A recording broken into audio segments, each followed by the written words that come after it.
اعوذ باللہ من الشیطان الرجیم بسم اللہ الرحمن الرحیم رب اشرح لی صدری ویسر لی امری واحلل عقدۃ من لسانی یفقہوا قولی واجعل لی وزیرا من اہلی ربنا زدنا علما یا مقلب القلوب ثبت قلبی علی دینک آمین۔ آیت نمبر 109۔ اس میں ہماری کیا بات ہوئی تھی؟ کس کوئی بتائے گا یہاں پہ؟ اسد کے بارے میں کہ اللہ تعالیٰ نے بتایا یہاں پہ کہ یہود کیا چاہتے ہیں کہ وہ تمہارے، یہود نہیں، اہل کتاب میں کون کون آ جائے گا؟ جس کو بھی اللہ نے کتاب دیا سارے ہی آئیں گے، اہل قرآن بھی، کہ جو جس کو بھی۔ اور یہاں پہ دیکھیں اللہ تعالیٰ چاہتے تو اللہ تعالیٰ نام لے کے اسپیسیفائی کرتے نا۔ اللہ تعالیٰ نے کہیں پہ ایک بندے کو پوائنٹ آؤٹ نہیں کیا، یہاں ایک جماعت کو نہیں کیا۔ اللہ تعالیٰ نے کہا اہل کتاب کیا چاہتے ہیں کہ اہل کتاب کا مطلب یہ ہوتا ہے کہ جس کو اپنی کتاب کا پتہ ہے، ٹھیک ہے، وہ کیا چاہتے ہیں کہ وہ تمہیں ایمان لانے کے بعد کافر بنا دیں۔ اس سے کیا مراد ہے؟ لو یردونکم من بعد ایمانکم کفارا، اس سے کیا مراد ہے؟ حسد کی وجہ سے یہ نا کہ وہ چاہتے ہی نہیں تھے کہ یہ نبی صلی اللہ تعالیٰ کی کوئی بھلائی ان کے اوپر آئے، تو اس وجہ سے وہ چاہتے تھے کہ یہ بھی اپنے دین سے پھر جائیں، اور ان کو آفریں بھی کرتے تھے تاکہ وہ اپنے دین سے پھر جائیں، اور یہ سارا کچھ ہو سکتے تھا۔ اور جیسے نبی صلی اللہ علیہ وسلم کو کیا آفر کی تھی؟ جیسے مال و دولت کی بھی آفر، انہوں نے کہا تھا کہ ہم آپ کو جتنا آپ کو مال و دولت چاہیے دے دیتے ہیں، جس لڑکی کو، جس لڑکیوں پہ بھی جس پہ ہاتھ رکھو گے وہ تمہاری، جو تم کہو گے وہ تمہیں دیں گے۔ بس یہ والا کام جو ہے نا کہ اللہ کے دین کی طرف بلانے والا کام، یہ تم چھوڑ دو۔ تو نبی صلی اللہ علیہ وسلم نے کیا کہا تھا؟ آفر ایکسیپٹ کر لی تھی۔ ہاں، بارک اللہ۔ اگر میرے ایک ہاتھ پہ سورج اور ایک ہاتھ پہ چاند رکھ دو تو میں پھر بھی نہیں ایکسیپٹ کروں گا۔ اچھا جی، ایمان تو نظر بھی نہیں آتا، تو ایمان سے کیا مسئلہ ہو سکتا ہے؟ کسی کو سوچا کبھی؟ ایمان تو نظر بھی نہیں آتا، ایمان نظر آتا ہے؟ دولت سے تو چلو کسی کو تکلیف ہو، حسد ہو، ایمان کو تو ہم کوئی دولت بھی نہیں سمجھتے۔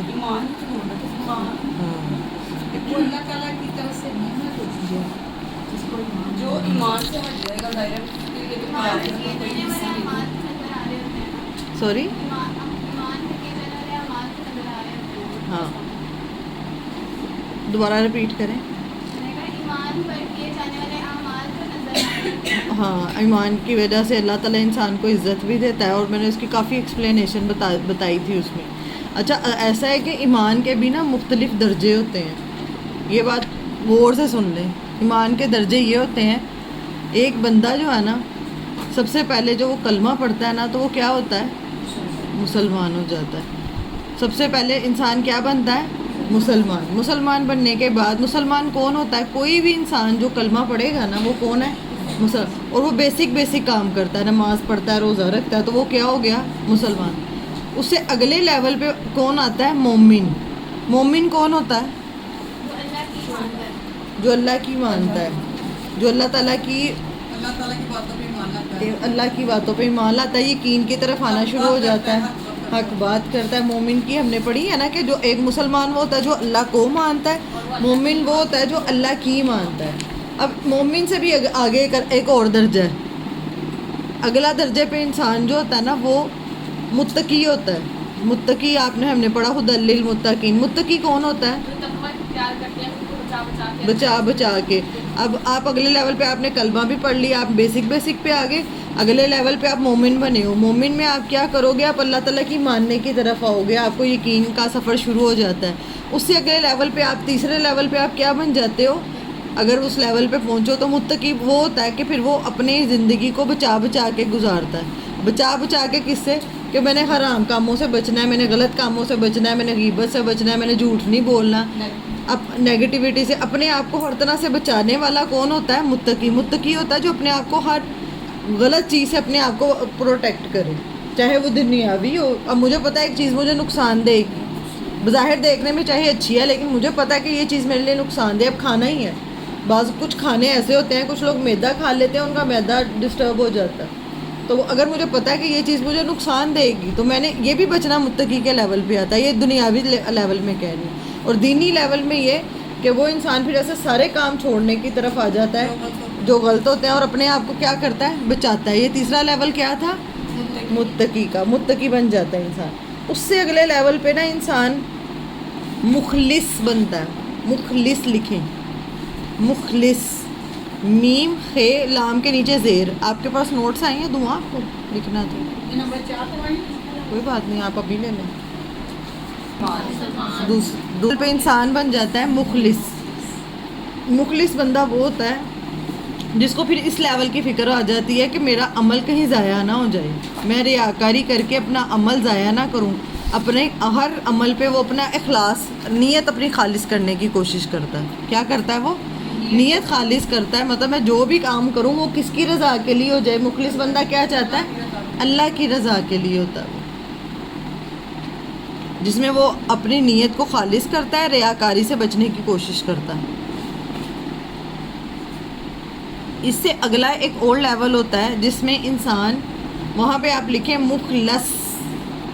ایک مخلص, خا لام سواد ہی روٹ ورڈ ہے اس کا. مخلص کی طرح ہی آپ نے لکھنا ہے, زبر آ جائے گا. ایک مخلص ہے, ایک مخلص ہے. سواد کے لام کے اوپر کیا آ جائے گا؟ زبر. مخلص. مخلص بندہ وہ ہوتا ہے جس کو اللہ تعالیٰ نے, یہ سمجھ لینا ہے, مخلص بندہ وہ ہوتا ہے جس کو اللہ تعالیٰ چنتا ہے. ٹھیک ہے, جس کو اللہ تعالیٰ چنتا ہے. جیسے قرآن میں اللہ تعالیٰ نے کہا ہے, سورہ یوسف میں اللہ تعالیٰ نے کہا ہے کہ وہ میرے ہمارے کیا تھا, انہ من عبادنا المخلص, وہ ہمارے خالص بندوں میں سے تھا. یوسف علیہ السلام کو جو بچایا تھا نا شر سے, تو کیا کہا تھا کہ وہ میرے کس میں سے تھا؟ خالص بندوں میں سے تھا. اور حضرت موسیٰ علیہ السلام کے لیے بھی اللہ تعالیٰ نے کہا کہ وہ میرے مطلب انہ عبدن خالصہ, وہ ہے سورۃ مریم کی آیت ہے, لکھی ہوگی میں نے نہیں لکھی. سورہ مریم کی آیت ہے کہ نہیں, وہ میرے سے شاید آیت مس ہو گئی ہے. آیت نمبر شاید 51 ہے سورہ مریم کی, کہ وہ جو موسیٰ علیہ السلام کے بارے میں آتی ہے کہ وہ ہمارے مخلص بندوں میں سے ہے. اچھا, جب شیطان نے کہا تھا کہ میں انسانوں کو کیا کروں گا, کہ میں انسانوں کو گمراہ کروں گا, الا عبادک المخلصین, سوائے تیرے مخلص بندہ وہ ہوتا ہے جس کا خود کا نہیں ہوتا, جس کو کون چنتا ہے؟ اللہ تعالیٰ چنتے ہیں اس کو. انبیاء کرام یا ان کے بعد بھی کچھ لوگ ہوتے ہیں جن کو اللہ تعالیٰ چنتے ہیں. سلف صالحین بھی ہو سکتے ہیں, انبیاء جن کو اللہ تعالیٰ چنتے ہیں, یہ لکھ لیں بس. مخلص وہ ہوتا ہے جس کو اللہ تعالیٰ چنیں گے. اللہ تعالیٰ چنتے ہیں تو کوئی اس طرف آتا ہے نا, یہ بھی تو دیکھیں نا کہ اللہ کا چنا ہوا مخلص وہ ہوتا ہے جس کو اللہ تعالیٰ چنتے ہیں. اچھا, باقی جتنے لیول ہیں نا, مسلمان, مومن, متقی, مخلص, ان چاروں تک جو ہے نا وہ شیطان اٹیک کر لیتا ہے. شیطان کا حملہ ان پہ بڑا زور آور ہوتا ہے. لیکن جو مخلص بندہ ہوتا ہے نا, جس کو اللہ نے چنا ہوتا ہے, جیسے حضرت یوسف کو اس عورت نے ورغلانے کی کوشش کی تھی نا, تو انہوں نے کہا کہ اگر میں بھی کر لیتا, اگر میں اللہ کا برہان نہ دیکھتا, اگر میں یہ نہ دیکھتا, تو وہ اللہ تعالیٰ کے, وہ اللہ کے مخلص بندوں میں سے تھا. مطلب مخلص بندہ کہ اللہ تعالیٰ ایسے اسباب بناتے ہیں کہ شیطان سے وہ پروٹیکشن اس لیول پہ آ جاتا ہے کہ شیطان پھر اس کے پاس نہیں آتا. اس کو پتہ ہے کہ اس کو کنٹرول کرنا بہت مشکل ہے, مجھے بہت فورس چاہیے. ٹھیک ہے, مخلص اور مخلص میں فرق پتہ چل گیا. صرف زیر زبر کا فرق ہے اور کتنا معنی بدل جاتا ہے, اور ہم کہتے ہیں صرف زیر زبر کا ہی تو فرق ہے, حالانکہ صرف زیر زبر کا فرق ہے اور کتنا معنی بدل. اس سے اگلا بھی ایک لیول ہے, وہ ہے جیسے ہم اختر لکھتے ہیں نا, جیسے اختر ایسے زیر ڈال دیے, اختر تا کاف, اختر, میں یہاں پہ لکھ دیتی ہوں بورڈ میرے. اچھا, یہ کون سا لیول ہوتا ہے؟ یہ بھی سیم ایسے ہی جیسے مخلص ہے نا, وہی لیول ہے یہ بھی. اس میں صرف تھوڑا سی چینجنگ ہوتی ہے. یہ وہ ہوتا ہے کہ اللہ تعالیٰ اس بندے کو چنتا ہے, ٹھیک ہے, لیکن اسے بڑا کام لیتا ہے. جو مخلص ہم دین کا کوئی بڑا کام, جیسے نبوت اللہ تعالیٰ نے دیا ہے, یا انبیاء کا جو مشن ہوتا ہے, یا اللہ تعالیٰ کوئی بڑا کام لیتا ہے کس سے, جس کو اللہ تعالیٰ یہ والے لیول پہ. اللہ تعالیٰ نے حضرت موسیٰ کو کہا تھا اخترتک, کہ میں نے تجھے چن لیا ہے اپنے لیے, تو وہی کو سنو. اس طرح اخترتک کا لیول کون سا ہوتا ہے؟ جس میں اللہ تعالیٰ کیا کرتے ہیں, بندے کو اپنے کسی بڑے مشن کے لیے چنتے ہیں. تھوڑا سا مشکل ہو رہا ہے مجھے پتا ہے آپ کے لیے, لیکن یہ سیکھ جائیں گے نا تو آگے آپ کے لیے بڑی آسانی ہو جائے گی. اس میں صرف انبیاء, یا اللہ تعالیٰ کسی بندے سے اپنا کوئی کام لے لے، جیسے اللہ تعالیٰ نے بعد میں بھی کئی لوگوں سے اتنا کام لیا ہے، جیسے امام بخاری یا کتنے لوگ ایسے گزرے ہیں جنہوں نے احادیث پہ اتنا کام کیا ہے یا قرآن کی تفاسیر پہ اتنا کام کیا ہے، ٹھیک ہے. کسی خاص مشن کے لیے اللہ تعالیٰ کسی بندے کو لکھ لیں، کسی خاص مشن کے لیے جب اللہ تعالیٰ کسی کو چن لیتا ہے، نبوت کے لیے، رسالت کے لیے، جن کو ایک خاص مقصد دیا جاتا ہے ان کی زندگی کا.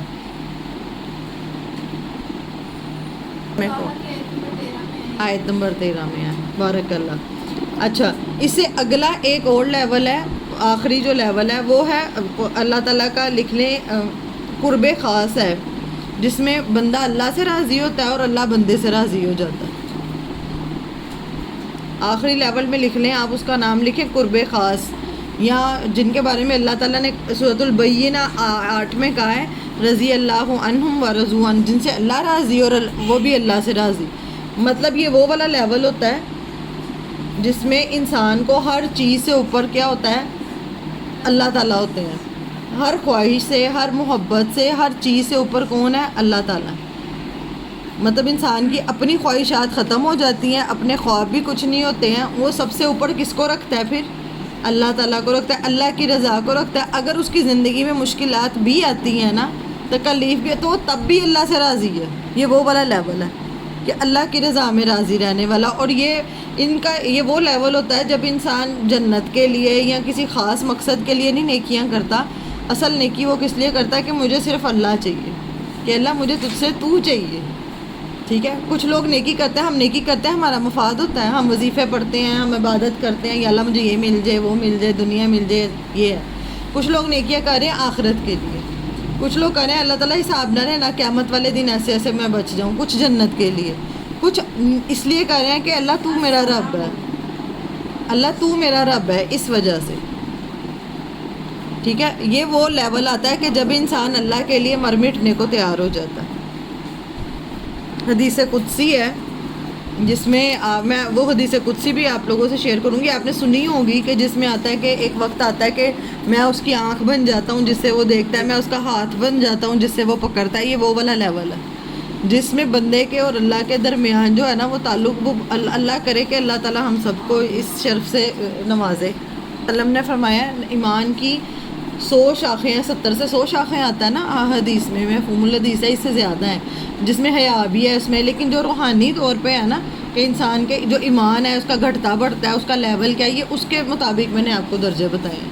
جس میں پہلا درجہ میں نے کیا بتایا، سب سے پہلے انسان کیا ہوتا ہے؟ مسلمان ہوتا ہے، کلمہ پڑھتا ہے. دوسرے نمبر پہ پھر وہ کیا ہو جاتا ہے؟ مومن. پھر وہ اللہ کی ماننے کی طرف آ جاتا ہے. پھر تیسرے نمبر پہ وہ کیا ہوتا ہے؟ وہ متقی، وہ اپنے آپ کو بچا بچا کے زندگی گزارنا چاہتا ہے.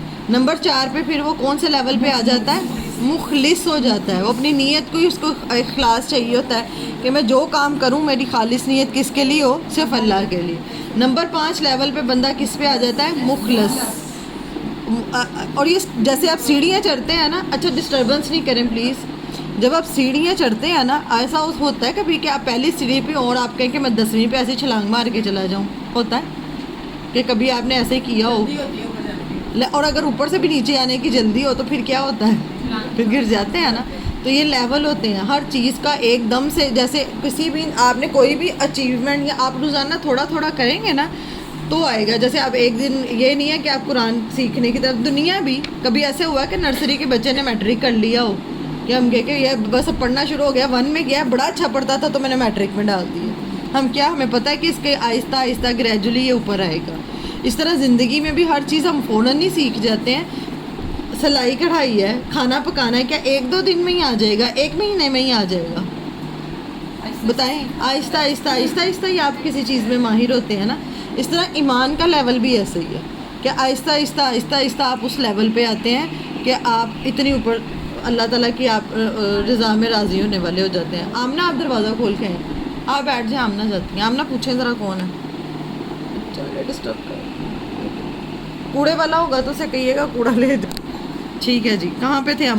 مخلص کے بعد مخلص، اور اس کے بعد اخترتک والا لیول ہے، اور اس کے بعد آخر میں کہ بندے قرب خاص نفس. ابھی تو بتایا کہ بندہ اس کا نفس مطمئن ہو جاتا ہے، اللہ کی ہر رضا میں وہ راضی، ہر چیز میں وہ راضی ہو جاتا ہے، جس میں پھر اپنی خواہشات، اپنی مرضی، میری ہے نا، کہ اللہ تو نے کیا، تو نے مجھے دیا، میں اس میں راضی، تو نے اس لیول پہ. پھر یہ وہ والا ہے رضی اللہ عنہم ورضوا، اللہ ان سے راضی اور وہ اللہ سے راضی. اور یہ وہی لیول ہے جس میں آگے سورۃ الفجر میں آپ پڑھیں گے نا، یا تو النفس المطمئنہ، کہ چل اپنے رب کی طرف، تو وہ تیرے سے راضی اور تو اس سے. یہ وہ والا لیول ہے کہ آپ اپنے رب سے راضی. اب دیکھیں ہم اگر اللہ تعالیٰ ہم سے جاننا چاہتے ہیں نا کہ اللہ مجھ سے کتنا راضی ہے، جاننا چاہتے ہیں، تو یہ دیکھنا پڑے گا کہ میں اللہ سے کتنا راضی ہوں. کیا میں اپنی زندگی میں اللہ نے جو مجھے والدین دیے، جو مجھے گھر بار دیا، ہم تو راضی نہیں ہیں. جو مجھے شکل دی میں تو راضی نہیں ہوتی، میرا ناک ایسا، میرا منہ ایسا، میرا قد ایسا، میرے بال ایسے، میری ٹانگیں ایسی، میری فلاں چیز ایسی، یہ میری بہن نہ ہوتی، فلاں ہوتی، یہ نہ ہوتا، وہ ایسے ہوتا، گھر بار یہ نہ ہوتا، اس کو اتنا کچھ مل گیا. ہمارا دکھ کیا ہے؟ یہی ہے نا، فلاں کو اتنا کچھ مل گیا اور مجھے تو یہ نہیں ملا. مجھے تو نا شکرہ پن، اللہ آپ سے اتنا ہی راضی ہے جتنا آپ اللہ سے راضی. یہ بس دیکھنے کا یہ کرائیٹیریا کہ اگر ہم نے دیکھنا ہے نا کہ کیا میں اللہ سے راضی ہوں، کیا میں اس چیز پر راضی ہوں کہ اللہ تعالیٰ نے مجھے جس چیز میں بنایا. ہم تو اپنی شکل دیکھ کے اگر آنکھوں میں سے اور چہرے میں سے اتنے نقص نکالتے ہیں، اگر وہ وہی نہ ہو. کئی لوگ کہتے ہیں نا میری ناک ایسی ہے، کئی لوگ نہیں، سارے ہی کہتے ہیں آنکھیں ایسی ہیں، منہ ایسا ہے، ہم اور کچھ نہیں، میرے بچے ایسے ہیں، میرا گھر ایسا ہے. ہر چیز میں سے ہم نے وہ سیکھا ہوا ہے نا شکری کرنا نا. تو بس یہ جاننے کا لیول یہی ہے کہ جاننے کے اللہ کتنا راضی ہے ہم سے. اچھا یہاں پہ ہم بات کر رہے تھے حسد کی، کہ جب ایمان کا لیول انسان کا زیادہ ہوتا ہے نا تو یہ اس کا دولت کے ساتھ لنک نہیں ہوتا. ہم سمجھتے ہیں کہ صرف دولت سے یا ان چیزوں سے حسد کیا جاتا ہے. اللہ کے نبی صلی اللہ علیہ وسلم کے پاس یا صحابہ کے پاس کتنی کی دولت تھی؟ یہ کیا تھا؟ ان کے پاس ایمان کی دولت تھی. جو ایمان کی دولت ہوتی ہے نا، اسی کی وجہ سے جو لوگ سچے ساتھی بھی مل جاتے ہیں. اب دیکھیں جیسے صحابہ کرام رضی اللہ عنہ تھے، وہ نبی صلی اللہ علیہ وسلم سے کتنی محبت کرتے تھے کہ جان قربان کرنے پہ تیار تھے، اپنے بچے، اپنا گھر بار قربان کرنے پہ تیار تھے. ٹھیک ہے نا؟ بس وہ کیوں تیار تھے؟ وہ کس کی محبت تھی؟ وہ صرف اللہ کے لیے سچی محبت تھی، وہ ایمان کی محبت تھی جس کی وجہ سے وہ اتنا وہ تیار تھے کہ ہم اللہ کے. اور اسی چیز سے منافقین کو اور جو یہود تھے ان سب کو حسد کس وجہ سے ہوتا تھا کہ جو ہمارے پاس تو مال و دولت ہے، ہم تو. اب ابو جہل کو کیا مسئلہ تھا؟ وہ کہتا تھا میرے 10 بیٹے ہیں جو اتنے، اور ولید بن مغیرہ کے بارے میں بھی آتا ہے ہر وقت حاضر رہنے والے، فرما بردار، بات ماننے والے، مجھے تو اللہ نے بیٹوں سے نوازا ہے. سب سے خوبصورت، سب سے ہینڈسم تھا وہ اپنے علاقے کا، سب سے خوبصورت اور سب سے پڑھا لکھا تھا، سب سے زیادہ مالدار تھا. وہ کہتا تھا میں زیادہ حقدار تھا کہ اللہ تعالیٰ مجھے نبی بناتا، اللہ تعالیٰ نے انہیں کیوں نبی بنایا. تو وہ یہ اللہ تعالیٰ فیصلہ کرتا ہے. بعض اوقات ہم بھی دین کی طرف جب آتے ہیں نا، ہم کہتے ہیں لو یہ کیوں دین سیکھ گئی ہے، یہ تو میرے سے چھوٹی ہے، یہ تو فلاں کی بیٹی ہے، اس کے تو یہ ایسے تھے ویسے تھے. ہم بھی ان چیزوں میں بغض پا، میں نے تو نہیں اس کو سننا، میں نے تو اس کی بات ہی نہیں سننی، یا میں نے اسے سیکھنا ہی نہیں ہے کیونکہ یہ فلاں کی ہے، بیٹی ہے، یا میرے سے عمر میں کم ہے. کئی لوگ اس چیز پہ بھی ایشو بنا لیتے ہیں، یہ تو میرے سے عمر میں کم ہے، میں کیوں اس سے سیکھوں، میری تو ناک ہو جاتی ہے، میں اب چھوٹی سے اپنی سے سیکھوں. تو یہ شیطان ان سارے رستوں سے آ جاتا ہے. تو یہ جو حسد ہوتا ہے نا، حسد کیا ہوتا ہے میں نے بتایا تھا،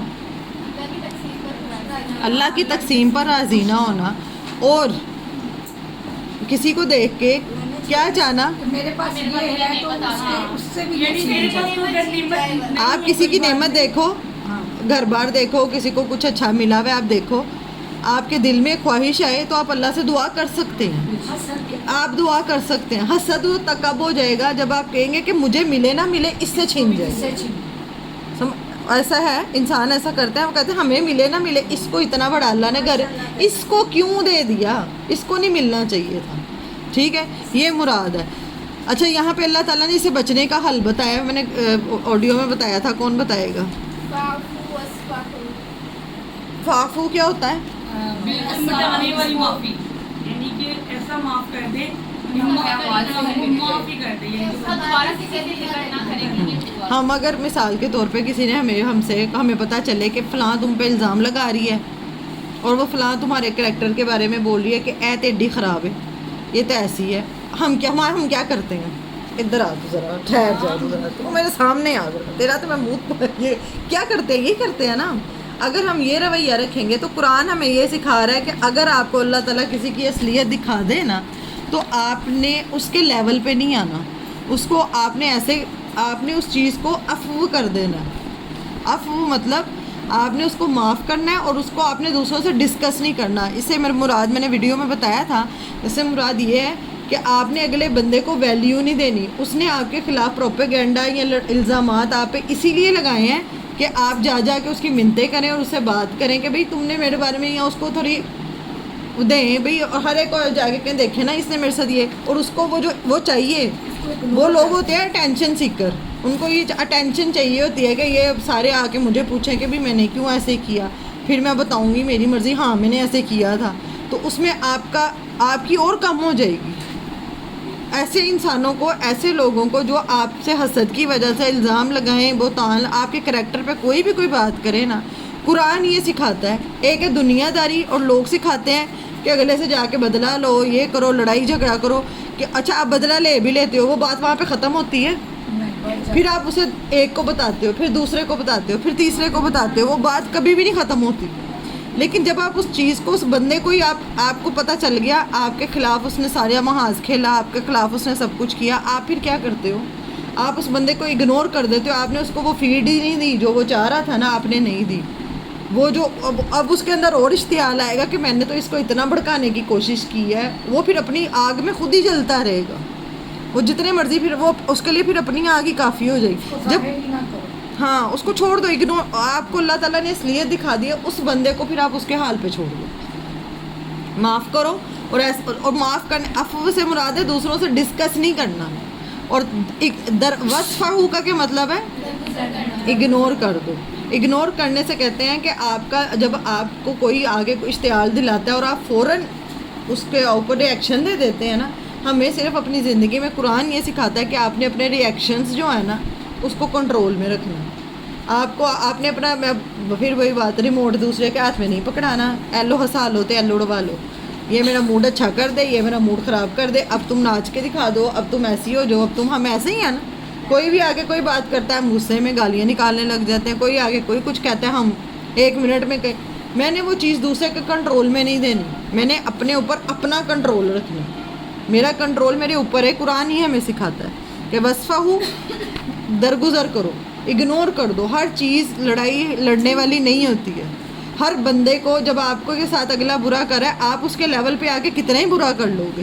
آپ اس کے لیول پہ آؤ گے تو آپ نیچے گر جاؤ گے نا. جو لڑائیاں, جو جنگیں اللہ نے آپ کے لیے لڑنی تھی نا, وہ پھر اب آپ خود لڑ رہے ہو, تو پھر آپ لڑو پھر. لیکن جب آپ اس کو اللہ کے لیے چھوڑ دیتے ہو اور اس بندے کو آپ ویلیو نہیں دیتے, تو وہ پھر اپنے اندر ہی وہ جلتا گڑتا رہے گا. تو بتائیں زیادہ حل بہتر کیا ہے؟ قرآن والا حل بہتر ہے یا جو ہم کرتے ہیں؟ ہاں, اور پھر اس کو کہاں تک ہم کیا کرتے ہیں, ہم یہ قرآن ہمیں سکھا رہا ہے. حتی یاتی اللہ بامری, یہاں تک کہ اللہ تعالیٰ اپنا حکم لے آئے. اب ایک بات سمجھ لیں, اگر آپ کے پاس کوئی قیمتی چیز ہے اور کوئی آپ سے چھیننے کی کوشش کرے تو آپ کیا کریں گے؟ اب وہ قیمتی چیز کی مثال دیتی ہوں. جیسے ایک عورت ہے, اس کو پتہ چلتا ہے, چلے مثال عام سے, ایک عورت ہے شادی شدہ, اپنے ہسبینڈ سے بڑا پیار کرتی ہے, بچوں سے پیار کرتی. اب اس کو پتہ چلتا ہے کہ اس کے ہسبینڈ کا باہر افیئر ہے, اور کافی حد تک افیئر ہے, چکر ہے اس کا باہر دوسری. اب اس کے لیے تو وہ ہسبینڈ اس کا بہت اچھا ہے, سب کچھ پرووائڈ کر رہا ہے, سب کچھ ہے, لیکن اس کے ہسبینڈ کا باہر افیئر ہے. عورتیں کیا کرتی ہیں تب؟ سوچیں نا ذرا, کتنا جھگڑا. ابھی ریسنٹلی میری ایک دوست ہے, اس کی بہن کو اسی وجہ سے طلاق ہوئی. ان کی 25 سال کا ساتھ تھا, بچے جوان تھے, اتنا سیٹ کیا اس نے اپنے ہسبینڈ کے ساتھ, اتنا کوپریٹ کیا, اس کو کاروبار سارا سیٹ کروایا, سب کچھ کروایا. 25 سال بعد جب یہ اس طرح اس کا افیئر سامنے آیا, اس نے کیا کیا, اتنا غصے میں آ گئی, اتنا لڑائی جھگڑا بڑھا, اتنا بڑا. اب وہ دوسری کو نہیں چھوڑ سکتا تھا کیونکہ اس کے ساتھ اس کا کافی وہ تھا. اس نے اپنی 25 سال کا تعلق اور اس نے طلاق دے دی. تو کیا, اور اس وقت حکمت عملی کیا ہے؟ اس وقت حکمت عملی یہ ہے کہ آپ کے ساتھ جو آ گیا ہو گیا, اب آپ نے دیکھنا ہے کہ میں اس میں سے حل کیا ہے. اگر تو خاص کر کے آپ کمزور ہیں نا کسی بھی لیول پہ, تو قرآن یہ ہمیں سکھاتا ہے کہ اپنے دشمن کو بھڑکنے نہیں دینا, پلے ڈم کر کے اپنے ایمان کو مضبوط رکھنا ہے. اور کیا کرنا ہے آپ نے, اس وقت اپنے دشمن کو کیا نہیں, ہم کیا کرتے ہیں, ہم کمزور بھی ہوتے ہیں, کچھ بھی نہیں ہوتا ہم, بلکہ وہ تیلی والا کام تو ہم خود کر دیتے ہیں. تو اپنے دشمن، خاص کر کے جب آپ کمزور ہو، آپ نے اپنے اب نبی صلی اللہ علیہ وآلہ وسلم جب مکہ میں تھے تب بھی انہوں نے کتنا صبر کیا، جب مدینہ میں آئے نا انہیں سب منافقین کا پتہ تھا، لیکن کہیں آپ نے کہیں حدیث میں پڑھا ہو کہ اللہ کے نبی نے منافقین کے پیچھے جا جا کے ان سے کچھ پوچھا ہو؟ اللہ کے نبی کیا کرتے تھے؟ اگنور کرتے تھے. اور نبی صلی اللہ علیہ وسلم کی محفل میں بیٹھ کے، پیچھے ہم نے پچھلے لیسن میں پڑھا تھا، محفل میں کلاس میں نبی صلی اللہ علیہ وسلم کی اس میں بیٹھ کے کیا حرکتیں کرتے تھے، کتنا نبی صلی اللہ علیہ وسلم کا مذاق اڑاتے تھے، کتنا نعوذ باللہ اتنا کچھ کرتے تھے. اللہ کے نبی نے کوئی ری ایکشن نہیں تھا دیا، اگنور کر دیتے تھے. تو ہمیشہ کتنا بھی بڑا مسئلہ پیش آ جائے تو اپنے آپ کو آپ نے فوراً آؤٹ آف کنٹرول نہیں ہو جانا، اس کا حل سوچنا. یہاں تو آپ اتنی فائنینشیل، ابھی اگر وہ میں جس کی بات کری ہوں عقل استعمال کرتی تو سوچتی کہ کیا میں اتنی اپنے آپ کو میں نے اسٹیبل کیا ہوا ہے کہ میں اس آدمی کے بغیر بھی رہ سکتی ہوں. اب اس کے پاس کچھ بھی نہیں تھا. اب اس وقت وہ مجھے کہہ رہی تھی کہ مجھے کہیں پہ لگوا دو تو میرا چلو کوئی نہ کوئی تھوڑا بہت چل سکے. حالانکہ وہ اتنا ٹھیک ٹھاک ہیں، اس کے ہسبینڈ نے اتنے اچھے سے رکھا ہوا تھا، اتنا سب کچھ تھا، لیکن وہ یہ تھا اب ایک بندے نے یہ حرکت کر لیا تو آپ کا بھی پھر کچھ ویلیوز ہونی چاہیے نا، کہ میں نے پھر اپنے بچوں کے لیے سوچنا ہے. میرے ایک بچے ہیں، بچے بھی بڑے ہوئے ہیں، شادی ہونے والی ہے ان کی، لیکن وہ اگر نہیں نہ کیا وہ اب طلاق ہو گئی ہے نا، اب بھی تو صبر کرنا پڑ رہا ہے نا بعد میں.